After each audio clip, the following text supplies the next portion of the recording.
Hello and good morning everyone, welcome to the new fresh video. Friends, इस video में हम आज प्रश्नावली 1.2 को सॉल्व करने वाले हैं। तो चलिए बिना देरी किए वीडियो को स्टार्ट करते हैं।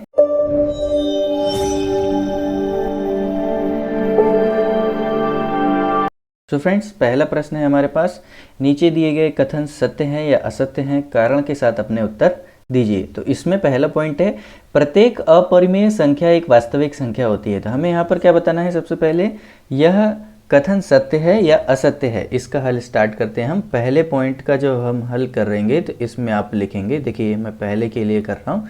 सबसे पहले आप लोगों को बताना है यह कथन सत्य है या असत्य है। ध्यान से देखिएगा मैं क्या लिख रहा हूँ, यह कथन सत्य है। क्यों लिख रहा हूँ इस तरह से, क्योंकि आप लोग ये जानते हैं कि वास्तविक संख्या जो होती है ये दो संख्याओं से मिलकर बनी होती है। एक होती है परिमेय संख्या, दूसरी होती है अपरिमेय संख्या। ठीक है, परिमेय संख्या और अपरिमेय संख्या से मिलकर के ही वास्तविक संख्या बनती है। यानी कि यहाँ पे जो अपरिमेय संख्याएं हैं ये पूरी की पूरी किस में सम्मिलित होती हैं, वास्तविक संख्या में सम्मिलित होती हैं। अब इसका कारण लिख लेते हैं, प्रत्येक अपरिमेय संख्या वास्तविक संख्या होती है। वास्तविक संख्या होती है। ठीक है फ्रेंड्स, आपको इस तरह से इसका उत्तर लिखना है। अब चलिए प्रश्न क्रमांक 2 को सॉल्व करते हैं। प्रश्न क्रमांक 2 में क्या कह रहा है, संख्या रेखा का प्रत्येक बिंदु √m के रूप का होता है। यानी यहाँ पे जो करनी m के रूप का होता है बोला है, जहाँ पर m एक प्राकृत संख्या है। आप लोगों को पता है प्राकृत संख्या क्या होती है, नेचुरल नंबर्स क्या होते हैं जो हम काउंट करने के लिए यूज़ करते हैं, जैसे 1 से लेकर के अनंत तक। ठीक है, क्या यहाँ पर हम ऐसी संख्याएं जानते हैं जो हमेशा √m के रूप का हो और जिसे हम संख्या रेखा में भी प्रदर्शित कर सकें? तो फ्रेंड्स, इसका जवाब होगा नहीं। क्यों? क्योंकि हमारे पास में कुछ ऐसी संख्याएं भी होती हैं जिनको हम लोग संख्या रेखा में रिप्रेजेंट नहीं कर सकते और वो हमेशा √m के रूप में नहीं होती। जैसे कि मान के चलिए आपके पास में अगर 2 है, ठीक है, तो इसको आप √2 के रूप में लिखेंगे। और आप लोगों ने ये सीखा है कि √2 को हम लोग क्या कर सकते हैं, संख्या रेखा में प्रदर्शित कर सकते हैं। ठीक है भाई, तो ये संख्या तो √m के रूप की हो गई। लेकिन इसके बाद मान के चलिए आपने √5 की बात की है, तो √5 को तो हम लोग अब नंबर लाइन पर रिप्रेजेंट कर सकते हैं। अभी हम लोग नेक्स्ट इसमें इसको सॉल्व भी करने वाले हैं। हमारे पास में इसका प्रश्न है जो कि बहुत ही इम्पोर्टेंट भी है आपके एग्जाम के पॉइंट ऑफ व्यू से। ठीक है, यानी कि ऐसी बहुत सारी संख्याएं हैं जिन्हें हम लोग क्या कर सकते हैं, √m के रूप में होती हैं और हम उसको संख्या रेखा में प्रदर्शित भी कर सकते हैं। लेकिन अब हमारे पास में एक संख्याएं ऐसी भी होती हैं, जैसे नंबर लाइन पर ये जो संख्याएं हैं नंबर लाइन पर इस तरफ धनात्मक होती हैं, इस तरफ ऋणात्मक होती हैं। तो मान के चलिए -1 है, -2 है। अब मान लिए कि -2 हमने एक संख्या यहाँ पर पिक की है। अब -2 को अगर मैं करनी m के रूप में लिखूं तो मैं इसे क्या लिखूंगा, करनी -2। ऐसी संख्याएं जो होती हैं ये रियल वर्ड्स में एग्जिस्ट नहीं करती, यानी कि ऐसी संख्याएं वास्तविक संख्याएं नहीं होती। और जो यह संख्याएं हैं यह संख्याएं काल्पनिक संख्याएं कहलाती हैं।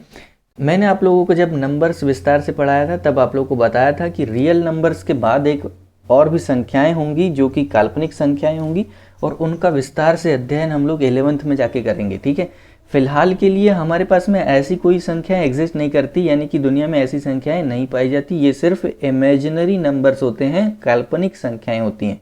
ठीक, तो हमारा आंसर क्या होगा, इसमें हम आंसर लिखेंगे। अब इसमें कथन जो है ये कैसा है, असत्य है। ठीक है, ये हमारे लिए कैसा कथन है, असत्य कथन है। क्यों? क्योंकि हम लोगों ने ऐसी संख्या जैसे कि -√2 ये जो संख्या है इनको नहीं देखे। ये क्या चीजें हैं, ये हैं काल्पनिक संख्या है जिसे संख्या रेखा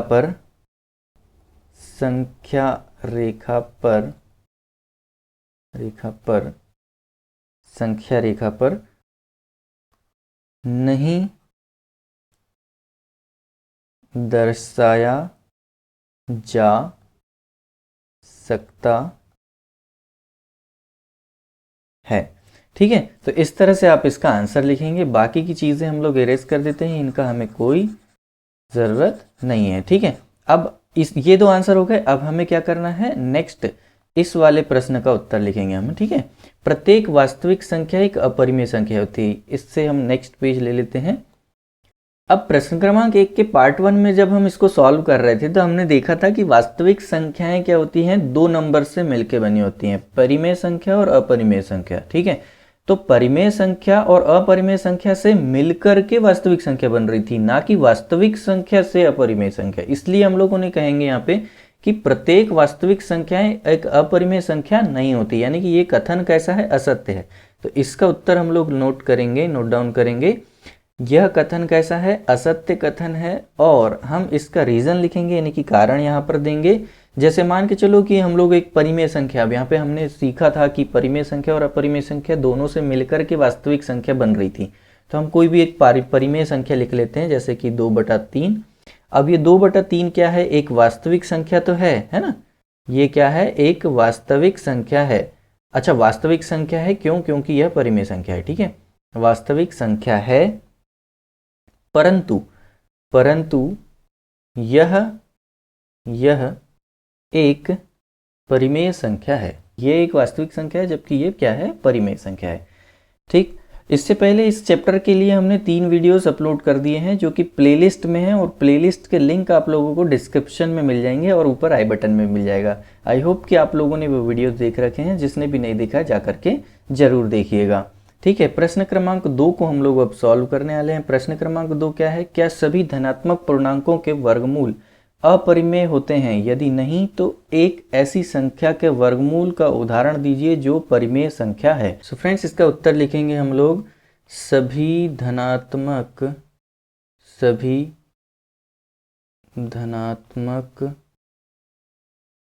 पूर्णांकों के वर्गमूल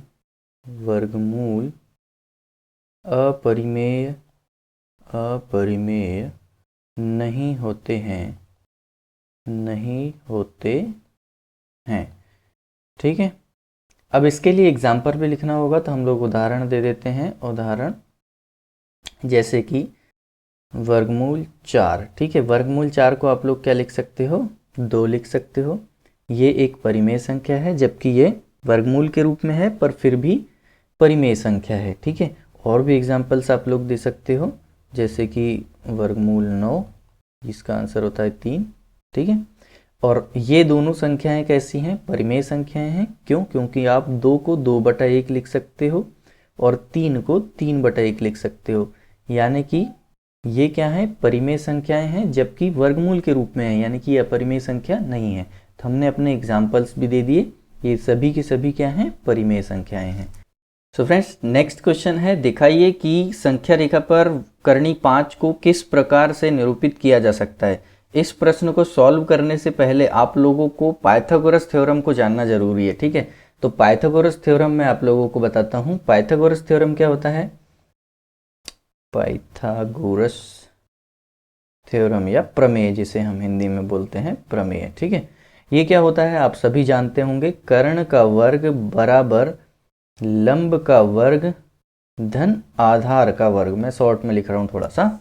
अब आप लोग एक चीज जानते हैं कि अगर मैं दोनों पक्षों में वर्गमूल लूं, ठीक है, वर्गमूल का मतलब करनी, तो करनी अगर मैंने यहां पे लिया तो इस वर्ग से ये करनी कट जाएगी। ठीक है, यहां पर क्या होने वाला है, अगर मैं वर्गमूल लेता हूं तो करनी कट जाएगी।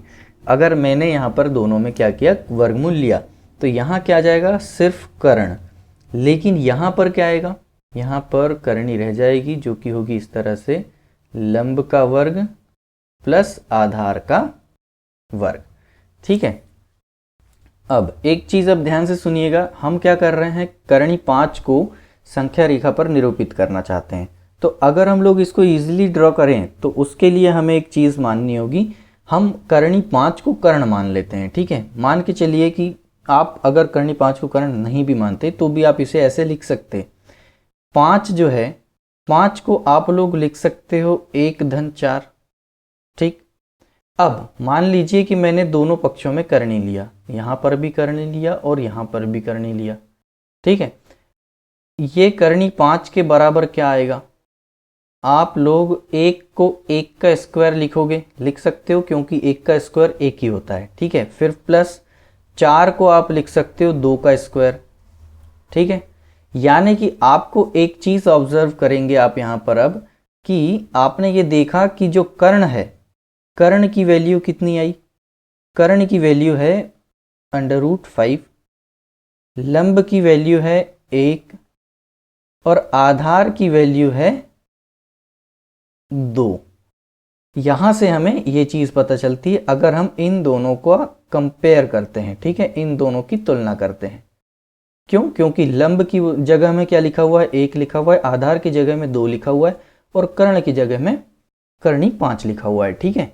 अब हम लोगों को अगर इसे संख्या रेखा में निरूपित करना है तो हमें 3-4 चीज़ों की ज़रूरत पड़ेगी, जैसे कि ये प्रकार, चंदा और स्केल वगैरह, ठीक है। अब हम क्या करेंगे, एक सबसे पहले नंबर लाइन ड्रॉ करेंगे और प्रकार की सहायता से इस तरह से आपको 2 सेंटीमीटर का एक चाप काटना है इस नंबर लाइन पे।